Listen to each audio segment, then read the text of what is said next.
Si usted siente la presencia del Señor, hermano, en estos momentos, no tiene que dejarla de sentir. Claro, está ahí. Cuando usted está en la presencia del Señor en oración y usted se levanta de la oración, usted no tiene que dejar al Señor. Quédese con esa meditación, quédese con esa reverencia, porque esas son las cosas que el Espíritu Santo necesita para obrar milagros en nuestras vidas. Amén. A veces oramos, que ya yo terminé, pues te veo el domingo que viene. Tú sabes, ese no es el Señor. Él no quiere ser tratado así. Imagínate que tú tengas una novia o un novio y que le diga, bueno, que te veo. Que le prometa que está tan cerca a él, que yo te amo tanto y si me pide la luna, te la doy. Tú sabes, ¿se acuerdan de eso? Y te voy a ver el domingo si no llueve, pero si llueve no me vas a ver por ahí. Tú sabes, a veces hacemos así con el Señor. Estamos tan cerca a Él, nos sentimos gozosos y nos levantamos de la oración y se nos olvidó que estábamos en la presencia del Señor. Qué lindo es eso. Hermano, la palabra del Señor va a ser expuesta como siempre, lo más seriamente posible, lo más convincente, aleluya, con más reverencia, que servimos el alimento del cielo. Amén. Amén. Y tiene mucha vida, hay vida en la palabra, pero la iglesia del Señor la ha puesto a un lado, empezando desde el púlpito, la hemos puesto a un lado, y eso ha afectado a la congregación, grandes congregaciones, y eso ha traído ignorancia en algunos hermanos, y ha traído desánimo a otros hermanos. ¿Sabe? Entonces, pero la llama del fuego del Espíritu Santo tiene que siempre estar ardiendo para beneficiarnos de su calor, de esa vida que ofrece el Señor. Por eso es que la iglesia en estos últimos días, que Jesús dijo que se acabaría el amor de muchos, se terminaría el amor de muchos. En estos días que Él dice que no habrá muchos con fe, no son hermanos que han pecado. Son hermanos que se han detenido por alguna razón, se han desanimado. Entonces, en ese estado que no han pecado, pero están desanimados, el maligno puede trabajar en ellos. Por eso es que tenemos que estar siempre en el fuego del Espíritu Santo. Cuando te digo el fuego del Espíritu Santo, a nosotros se nos enseñó que eso es una forma que hay, que tenemos que brincar, hablar lengua. Y eso es bueno, y eso es bíblico, pero eso no es el secreto de la victoria del creyente. Pues si fuera así, podemos separar a todos aquellos que brincaron en una ocasión y ponerlos en la Clinton y llegan de la Clinton a la Ridge Road en fila. Te brincaba, no, yo brincaba, yo me gozaba en la presencia del Señor. ¿Y dónde está? Bueno, tú sabes, porque el hermano dijo y la hermana me dijo y aquella me hizo. Y no hay duda que esté en la presencia del Señor. No hay duda. Pero no entraste. Solamente entró una parte de tu vida, de tu existencia. No el espíritu, la esencia de tu ser. No estaba. Claro. Se deleitó tu alma en algo espiritual que motivó tus emociones y te hizo brincar y cantar. Y tú dijiste, esto es la gloria del Señor. No. ¿Cómo yo sé? ¿O cómo tú vas a saber si es verdad o no es verdad? ¿Cómo estás mañana? ¿Cómo vas a estar mañana?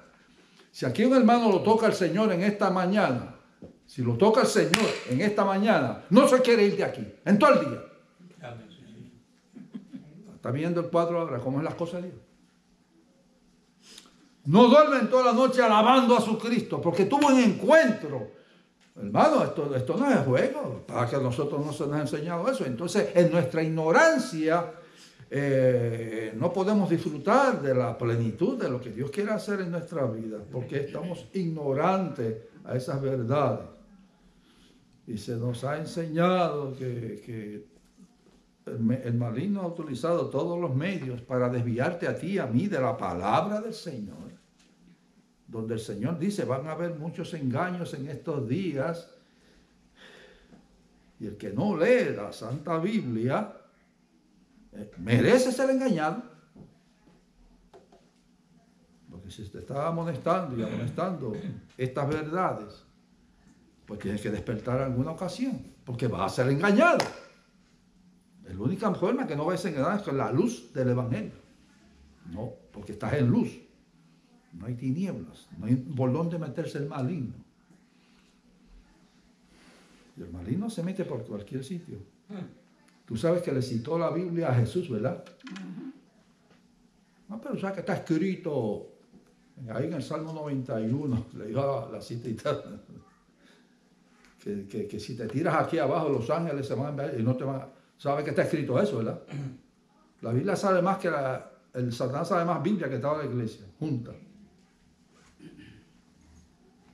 Cuando no puede engañarte por las mentiras y por las unas cosas, se mete por la palabra que tú estás supuesto de saber y no hemos obedecido, por ahí se mete para destruir tu alma. Dios no quiere que estemos en ignorancia, Dios quiere que estemos en la luz. Y esa luz nos hace sabios. Y yo creo en el brinco, y creo en las lenguas, y creo en todo eso. Yo creo en todo eso. Yo brinqué también. Cuando me hacían brincar, yo brincaba, hermano. Estaba en un sitio que cuando había que hablar lengua, usted tenía que hablar lengua. Pues en fila. Hablar lengua explota porque le arranca la cabeza a uno. Y yo, pues, antes que venga un accidente, yo hablo lengua. Esa ignorancia, por esos años, yo pasé tantos años en esa ignorancia. Todavía, hermanos, que sabes que estaba la gloria de Dios, estaba la gloria de Dios. ¿Cómo te sientes mañana? ¿Cómo estás tratando a tu esposa? Ok, te gozaste de la gloria de Dios hoy. ¿Cómo tratas a tu esposa cuando llegas a tu casa? Ahí está la evidencia. Si fue el Señor y te llenó de ese amor que es el único mandamiento, el más importante, ¿cómo vas a tratar a tu esposa? Yo me dirijo a las esposas porque soy hombre. Las esposas, si tuviera una hermana predicando, tendría que hablar a las damas. ¿Está claro? Para que ella enfocara el evangelio de las damas hacia el esposo. Entonces yo enfoco el evangelio del esposo hacia las damas. Porque si tu corazón está lleno del amor de Dios, tú amas a tu esposa. Y si el corazón de tu esposa está lleno del amor de Dios, ella ama a su esposo. Claro, el misterio está en cómo tú amas a Dios, con qué amor tú amas a Dios. Si es un amor sincero, pues si es amor ese pasajero de labios, todo eso existe. Pero Dios quiere bautizarnos en su amor porque Él tiene grandes promesas, porque ese amor no deja de ser. Ese amor es puro, ese amor es santo, ese amor es perfecto. El amor del humano no es perfecto.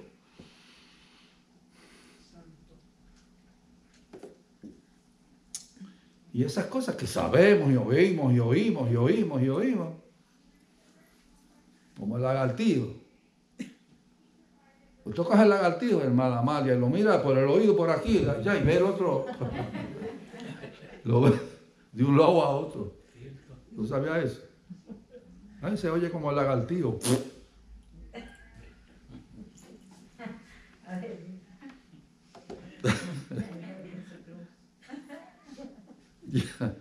Yo no sé qué decirte, hermano, pero las iglesias se están cerrando, muchas, pastores se están cansando, muchos pastores que una vez estuvieron llenos del Espíritu Santo se están cansando, se están desanimando.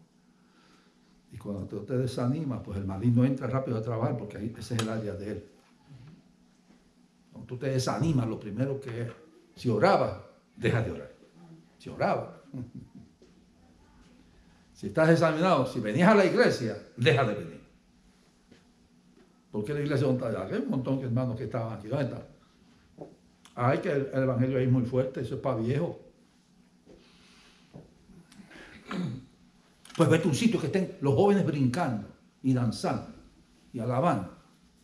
Cuando yo alzo mis manos, la prueba, ¿cuántas pruebas tiene? 70,000. ¿Por qué no alza las manos? No dice que se va todo cuando se alza las manos. ¿Cómo? Dios no puede ser engañado. Dios no puede ser burlado. Y cantaba muy lindo porque es una inspiración, pero... Cansado y abatido. Ay, María, ese himno me eleva a mí. Si el cristiano no puede estar cansado. ¿Qué clase de cristiano es ese?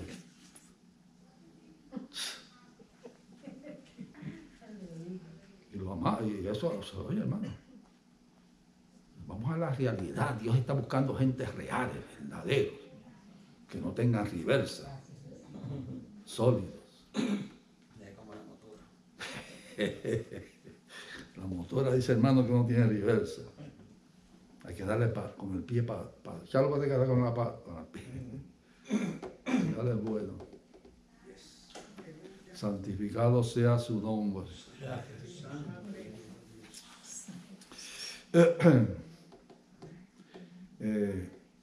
Hay muchas cosas lindas que decir de la palabra.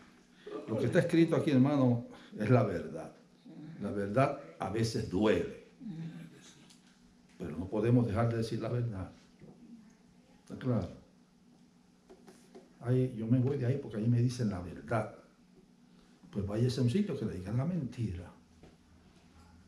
Esa es la única solución para su problema. Y yo le he hecho la bendición. Gloria a Dios. Dios te bendiga, hermano.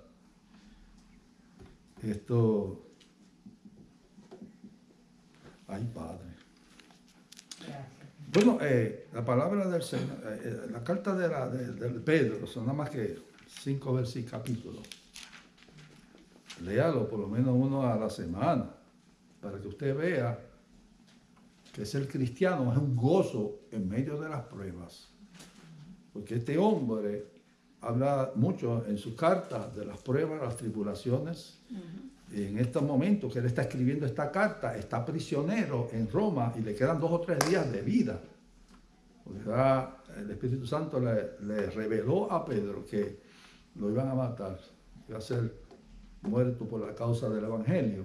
Y según la historia, le dijeron, Pedro, te van a matar crucificado como tu Cristo. Y él le dijo, no soy digno de ser crucificado como mi Cristo. Me crucifican con la cabeza hacia abajo. Aleluya. Yo no soy digno de eso. Eso es. Ok. ¿Y qué puso ese hombre en ese coraje? ¿Qué hizo a Pedro así? Si Pedro no era así. Cuando empezó Pedro no era así. Amén. Pero cuando resucitó Jesús de entre los muertos, que estaban todos ocultos, escondidos, por miedo de los judíos, entonces Dios le dio un sacudimiento a Pedro y lo puso en su sitio y le recordó el pacto que Dios y los planes que Dios tenía para él. Le dice Pedro, apacienta mi rebaño, pastorea mis corderos, alimenta mi rebaño. Entonces llegó el momento cuando el Espíritu Santo descendió, que él fue lleno del Espíritu Santo y ese hombre le perdió el miedo a todo. A todo. Porque los judíos querían matarlo. Porque los judíos tenían una religión que no permitían que viniera un Cristo que le nació a María y a José por allá a decir que Él es el Salvador. Entonces eso trajo conflicto a la creencia que habían establecido por años y siglos. Entonces perseguían a los cristianos. Entonces, los romanos no tenían problema con la religión judía y la respetaban, no tenían problema. Pero azotaban a los cristianos porque los cristianos no adoraban al emperador. Así que la iglesia naciente estaba afligida por ambos lados, sistema religioso y el sistema político. Entonces, ahí tenía que mantenerse la iglesia firme porque tenía que continuar con el evangelio y el llamado que tenía de parte de Cristo, que les dijo, ir por todo el mundo y hacer discípulos. Ustedes van a ser discípulos. Entonces, Pedro, antes de morir, se ocupa en enviar esta carta, como dice el versículo 1, a los hermanos que estaban regados. Dice, apóstol de Jesucristo, a los expatriados de la dispersión en Ponto, en Gasia, Capadocia, Asia y Bitinia, unas áreas que habían iglesias, que ahora es Turquía, habían iglesias regadas por allí, porque cuando cayó el Espíritu Santo, el día de Pentecostés, había naciones allí, gente allí de diferentes naciones. La experiencia del Espíritu Santo, se convirtieron 3,000 personas en el primer mensaje de Pedro. Entonces, esa gente regresaron a sus patrias, a sus pueblos, a sus naciones, a su ciudad y establecieron lo que llama la fe cristiana. Entonces, donde quiera que había un grupito, se reunían a buscar la dirección del Espíritu Santo y las profecías, porque con aquellos tiempos no había Biblia escrita. No había lo que nosotros llamamos el Evangelio y las cartas de los apóstoles. Entonces ellos tenían que ser alimentados directamente por los apóstoles, que eran los que recibían la unción. No tú y yo que la tenemos escrita, no la tenían ellos.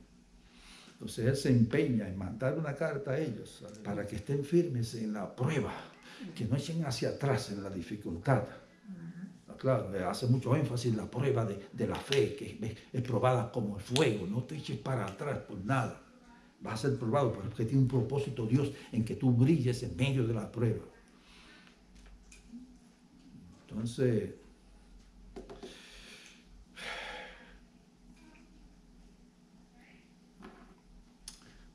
en esa enseñanza trata de educar la iglesia a la forma que la iglesia debe de vivir, amén, para recibir la unción y la aprobación de Dios.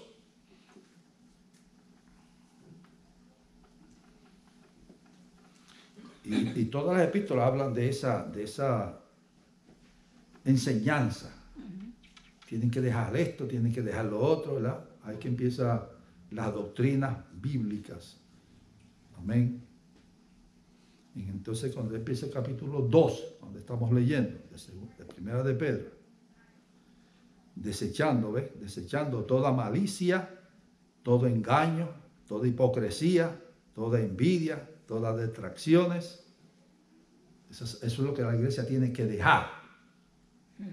Y entonces al mismo tiempo desear como niños recién nacidos la leche espiritual no adulterada, porque para que por ellas crezcáis para salvación. Aquí el secreto y lo importante es que seas salvo al final de la carrera. Pero tienes que dejar toda malicia, dejar todo engaño. Tú y yo tenemos que dejar toda hipocresía. Tú y yo tenemos que dejar toda envidia y toda detracción. Esas son cosas que la iglesia puede caer, pero que hace daño al crecimiento de tu alma, de las cosas que Dios quiere hacer en tu vida, afecta tu crecimiento y te conviertes en un cristiano enano que no crece. Desear como niños de recién nacidos la leche para que crezcáis. Cuando tú y yo crecemos en el Evangelio de Jesucristo, usted va a ver la diferencia en su vida, en su hogar, en su cuerpo, en sus familiares. Cuando crezca. Pero es que nadie nos ha dicho eso, hermano. Si eso estaba ahí escrito. Hace 2000 años. Dejando toda detracción. ¿Sabes lo que es detracción? Nadie sabe. Chisme. ¿Tú la tienes en inglés, Javi? No, hoy no. ¿Quién tiene la Biblia en inglés? Yo lo tengo en inglés. ¿Cuál es el verso? Versículo 1 de Primera de Pedro, capítulo 2, versículo 1. Therefore rid yourselves of all malice and all deceit, hypocrisy, envy, and slander of every kind. De Flanders. Slander. Slander. Ese es el comentario, el chisme. Difamar. La palabra detracción es difamar. La otra versión dice evil speaking, hablar mal de un hermano, sea verdad o sean mentiras. Eso destruye tu relación con Dios. El problema eres tú y Dios, olvídate de los demás, hermano. Haciendo comentarios, hablando de los hermanos, sea verdad o no, el creyente no puede mencionar ni decir nada de eso porque Dios no le agrada. Acuérdate que es infamar, levantar una calumnia, calumniar, decir una cosa que no es cierto. Hay hermanos que saben esto y saben cómo lo presentan de esta manera. Yo voy a hablar del hermano Roberto, ¿sabes? Pero no es que yo esté hablando mal de él, es para que oremos por él. Y ella dice, así, si tú supieras. No, es para que oremos por él. Dice que no puede hablar por él. Si Dios tiene un problema con Alberto, Roberto, oremos por él. Pues puede ser que lo que yo estoy diciendo no es verdad. Entonces ya usted tiene un conflicto contra él. Y usted viene a la iglesia a adorar a un Dios que usted ofendió a alguien que Cristo murió por él. Y tú crees que vas a sentir la bendición de Dios. Olvídate. Entras seco y sales más seco. Y estas verdades, pues no se pueden mencionar, hermano, que usted habla cosas ahí que son fuertes. Pues váyase a una iglesia donde no le hablen fuerte. A la hermana Raquel no le gusta que diga así. Aquí todo el mundo trae gozo, hermano. Unos cuando vienen y otros cuando se van.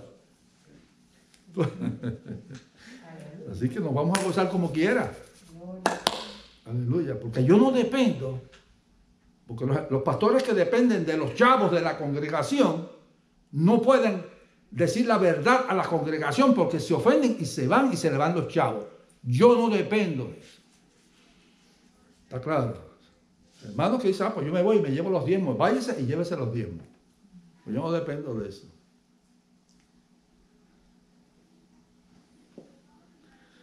Gloria a Dios. Entonces, lo que el Señor quiere por su palabra, los apóstoles, las cartas, las epístolas, bla, bla, bla, es que enseñarnos a cómo vivir vidas victoriosas en Cristo Jesús. Eso es todo, que usted pueda encontrar el secreto de vivir una vida victoriosa en Cristo Jesús, pase lo que pase. No importa que se caiga el mundo, usted está fija y firme en el Señor, pero es cuando usted escucha y obedece la palabra de Dios. Usted la puede oír, la está oyendo ahora, pero ¿qué vas a hacer con ella? Y si vamos directamente al versículo 9, vosotros sois linajes escogidos, real sacerdocio, nación santa, pueblo adquirido por Dios, para que anunciéis las virtudes de aquel que os llamó de las tinieblas a la luz admirable. Usted ha sido escogido, usted ha sido escogido. Qué lindo es ser escogido, qué importante es ser escogido. De entre los 12, Pedro era escogido. ¿Cómo se sentiría Pedro? Mira que de tantos muchachos aquí, él me dice que yo tengo las llaves. Que bueno, qué lindo es eso. ¿Se acuerdan de eso? Un sentir de satisfacción de usted ser escogido. Pero aquí, en Cristo Jesús, todos somos escogidos con un propósito. Porque el que nos escogió fue Dios.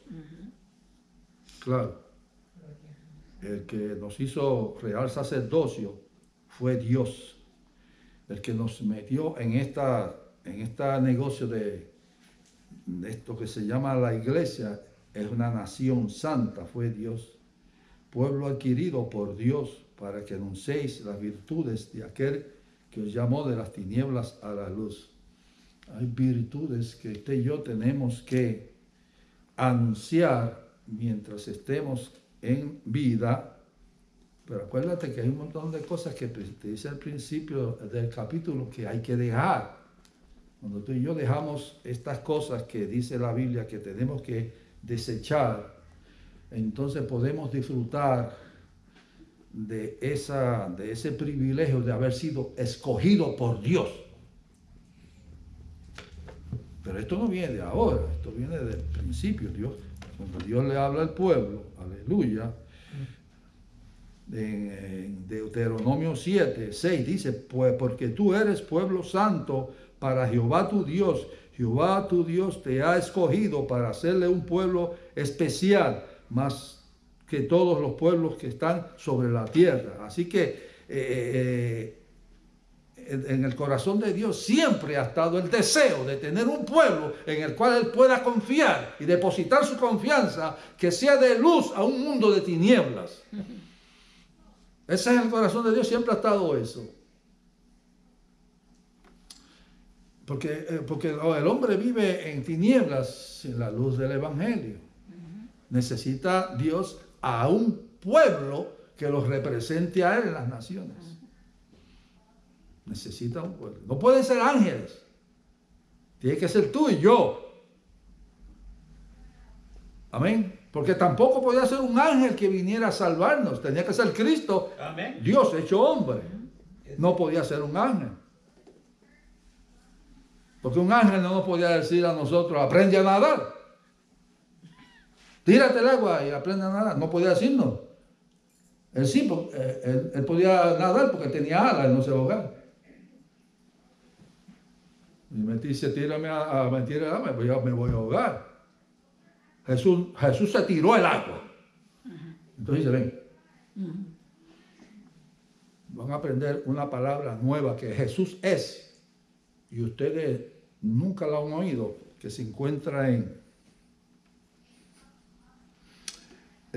Hebreos. Para que ustedes vean lo que es Jesús. Aleluya.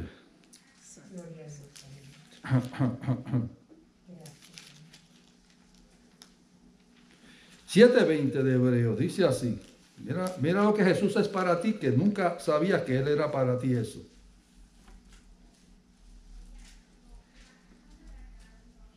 No, 6:20.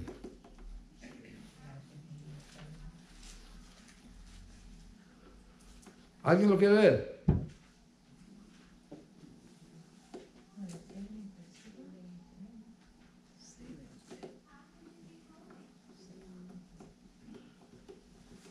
Hasta donde Jesús, el precursor,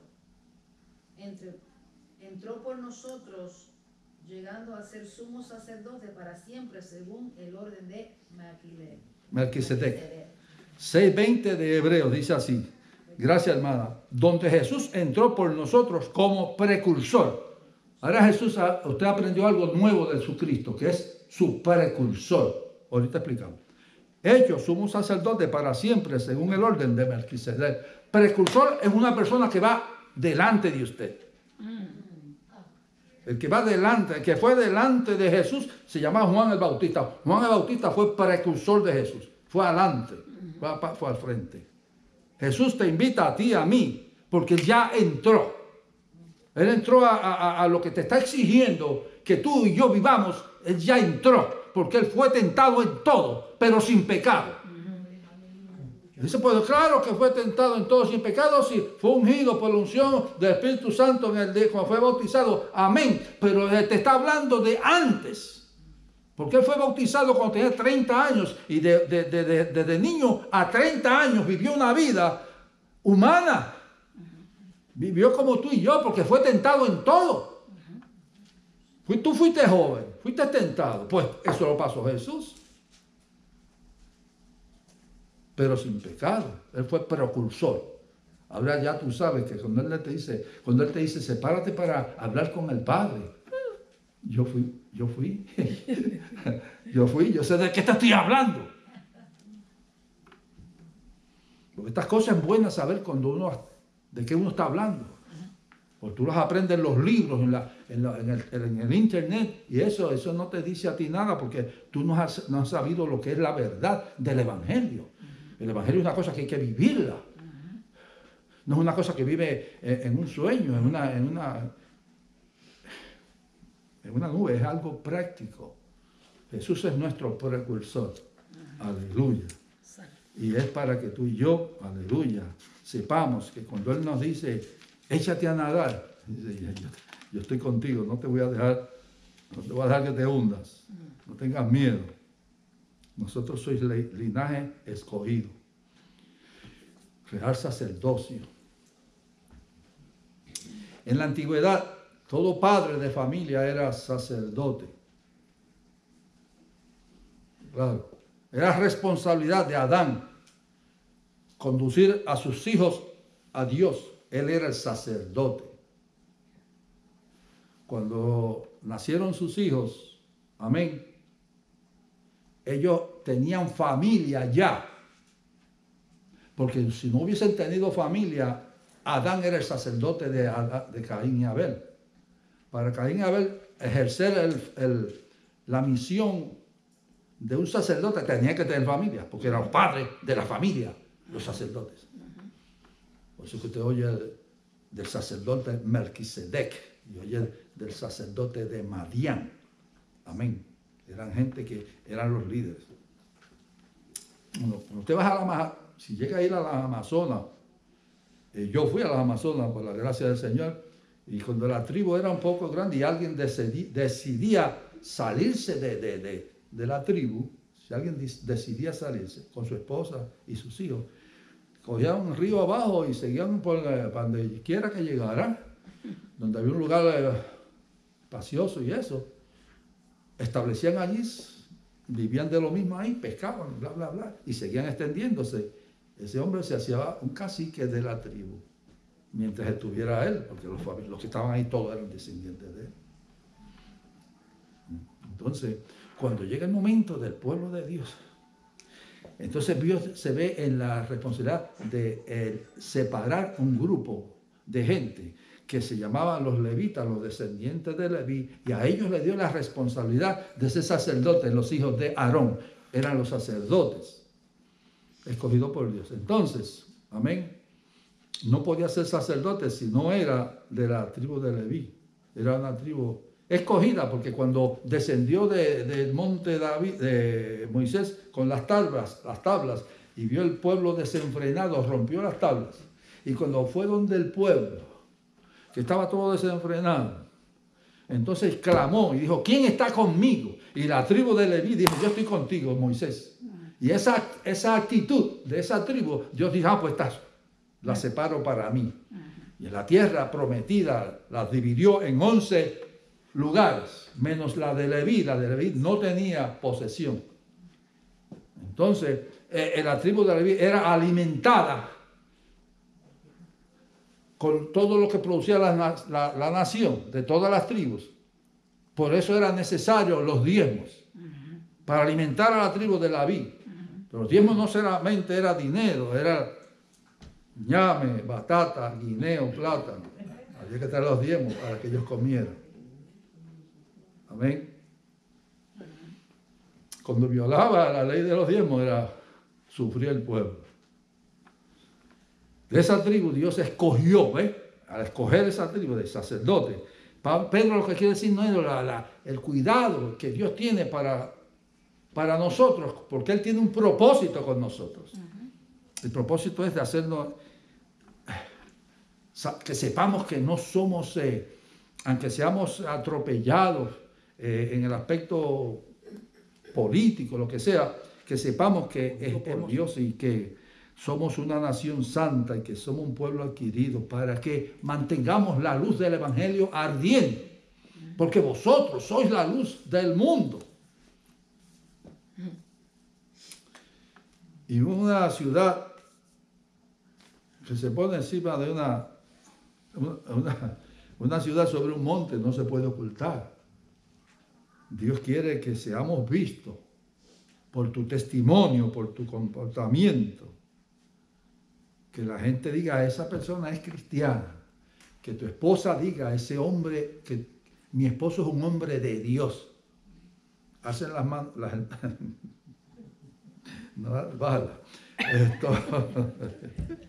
Gloria a Dios. Para que anunciéis las virtudes. ¿Por qué? Porque nosotros cuando estamos ejerciendo los ministerios que Dios nos dio, porque ahora estamos descansando en los títulos y en la gente que tienen diplomas y doctorado y cosas. Entonces, Dios no funciona en ese programa. Dios funciona con aquellos que han desechado toda hipocresía, todo engaño, envidias, detracciones. El Señor está tratando con ese pueblo que es su pueblo. Entonces el trabajo del sacerdote es llevar la necesidad del pueblo a Dios, presentar la necesidad del pueblo a Dios. Dios está esperando que su iglesia lleve a cabo la misión o cumpla con las exigencias, amén, de la virtud que Dios ha puesto en sus manos, que cumpla. Dios está esperando eso de nosotros. Y mientras no estemos en la página de Dios, vamos a tener dificultades porque no podemos lograr lo que Dios prometió a su iglesia. No lo podemos lograr. Si Él dice en su palabra que donde hayan dos o más en mi nombre, yo estoy ahí con ellos. ¿Por qué estás triste? ¿Por qué no has aprendido a descansar en el Señor? ¿Qué piensas ver? Es que yo no veo nada, hermano. No vas a ver nada. Si llegas a ver algo, te mueres. Dios no está en el asunto de que veamos.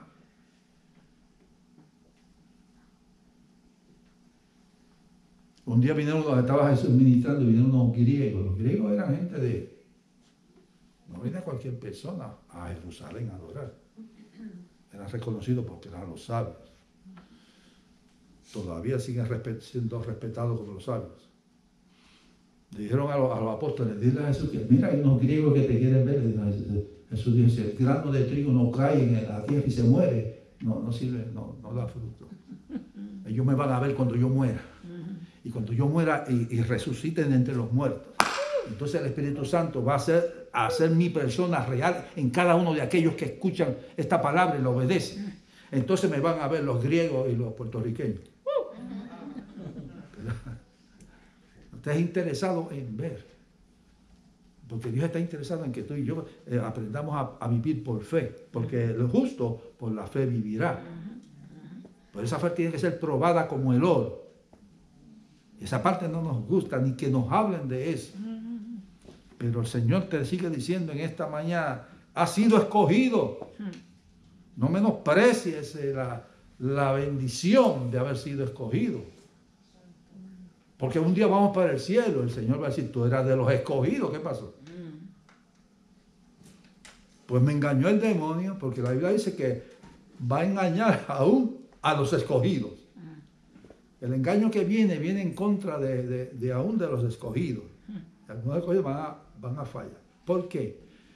Porque se detuvieron no cumpliendo, aleluya, con la misión y disfrutar de las herramientas que Dios nos dio para vivir una vida separada para Dios. En otro tiempo vosotros no erais pueblo, dice el 10, pero ahora sois pueblo de Dios. En otro tiempo no habían alcanzado misericordia, pero ahora habéis alcanzado misericordia. Tú tienes que empezar a disfrutar de lo que tú tienes ahora, porque Dios te lo dio, Dios lo hizo posible para ti. Yo sé que, hermano, que esto choca con algunos hermanos porque no están dispuestos a abandonar su forma de ser. Tú sabes, abandonar, como decía el mensaje del viernes, obstinado. Obstinado es que dice que esto es negro y es negro. Esa clase de creyente es un problema trabajar con ellos. El Espíritu Santo no puede trabajar con esa gente así. No puede trabajar porque están obstinados, están cerrados a una forma de creer, que tiene que ser de la forma, ese fue el problema de los fariseos. Esperábamos un Mesías, pero el Mesías que Dios nos envió no es el que queremos. Queremos un hombre que venga en su caballo blanco y se pare en Jerusalén, desafíe los reinos de Roma y nos haga el pueblo de Dios. Ese es el rey que queremos. No queremos un rey que se junte con los muchachos, los niños y las prostitutas y los publicanos. Esa clase de rey no queremos. Y lo mataron. Porque el mensaje que él traía no podía entrar a la obstinación de su mente. Entonces, los hermanos que tienen mucho tiempo en el Evangelio, es posible, no es siempre cierto, es posible que usted no pueda disfrutar de estas cosas porque ya usted está trancado en su creencia. No puede entrar. Y no es fácil. Te lo digo que no es fácil. Porque es algo religioso que se te enseñó desde pequeño o de años atrás. Si al niño se le da un alimento mal, se trastorna el sistema digestivo, se trastorna el crecimiento, se trastorna su forma de pensar al niño que es mal alimentado. Por eso es que ahí dice, desear como niños recién nacidos la leche espiritual, no adulterada. Porque cuando el niño crece con esa clase de alimento, después es difícil. Porque se desarrolla en él una forma de vida o de personalidad o física o mental que no puede ser cambiado. Hay que hacer una operación general. Hay que hacer un trasplante de medio mundo. Ahora se puede trasplantar casi todas las cosas. Se le hace difícil a los hermanos. Pedro tenía ese problema. Pedrito. Pedro dice, que yo vaya a los gentiles. El Señor dice, mira, Pedro, cómete una chuleta, Pedro. Yo no como chuleta. Cómete la chuleta. Dios le dice, cómete la chuleta. No como chuleta porque a mí no me enseñaron desde niño a comer chuleta. Yo no puedo comer chuleta. 3 veces. O sea, mira, cómete la chuleta. ¿Tienes hambre? Cómete la chuleta. Yo la limpié. Pedro, cómete la chuleta. No te puedes dejarlo quieto. Pero por lo menos, cuando hayan unos hombres que vengan a llamarte, ve con ellos, ya que tú no quieres caer. Exactamente. Están buscando a Padre Simón. Sí. Aquí vive, sí. Le dice, mira, hay un hombre allá que se llama Cornelio, que Dios le dijo en una visión que te viniera a buscar a ti. Cornelio, centurión romano. Si nosotros no podemos ligarnos con esa gente, que te vayas, porque ya el Señor te dijo que la había limpiado. Porque es difícil sacar a un hombre y una mujer de una religión que le metieron en una forma diabólica, hermano. Son doctrinas de demonios, dice Pablo. ¿Quién te va a sacar de ahí si no despiertas a la realidad de la vida. ¿Quién te va a sacar de ahí? Porque estás cómodo. Hasta aquí está todo bien. Eso es lo que tú te crees. Hasta aquí estás recibiendo misericordia de Dios. Hasta el día de hoy estás recibiendo misericordia de Dios. Ay, que yo no veo nada. Estás recibiendo misericordia. ¿Qué quieres ver? ¿Cuántos se murieron estos días? Y se están muriendo. Estás vivo hoy. Y no ves nada. Que estás respirando. Que tú no ves nada. Que tienes planes de ir a trabajar mañana. Y seguir la vida rutinaria. Que tú no ves nada. Y ahora quieres ver. Cuando Dios te hizo y te escogió como un real sacerdocio. Como gente santa. Te santificó. Te hizo todo lo que tenía que hacer. Para que tú mantengas en el lugar de que yo quiero que estés. Él no nos pide mucho a nosotros. Dice, hermano, que yo no sé predicar. Si yo no estaba muy interesado en que tú prediques, porque si el secreto fuera predicar, entonces todos fueran predicadores. Dios lo que quiere es gente que sepan vivir una vida, que cuando caminen sean cartas abiertas a aquellos que te ven, los familiares, la gente. Eso es cristiano. Ese no echa para atrás, pues es un hombre de Dios, una mujer de Dios. Eso es lo que Dios quiere. Así vas predicando la palabra. No quiero cansarte más. Si Dios no habló contigo en esta mañana, olvídate. Tírate de rodillas llorando, buscar la presencia. Si Dios no te dijo nada en esta mañana, métete en un cuarto y no sale de ahí hasta que Dios no te perdone. Si Dios no te dijo nada, si Dios no me dijo nada a mí, si esto que yo dije no me lleva a las rodillas, hermano, es que yo oro, ¿ya? Pues ora más. Porque eso decirlo cualquiera lo dice. Cualquiera lo dice. Lo puede decir hasta más bonito que yo con palabras más lindas. Eso no es lo que cuenta delante de Dios. Eso no impresiona a Dios. Padre, te damos gracias por tu amor, tu verdad. Gracias, Jesús. Seguimos esperando en ti y en tu misericordia.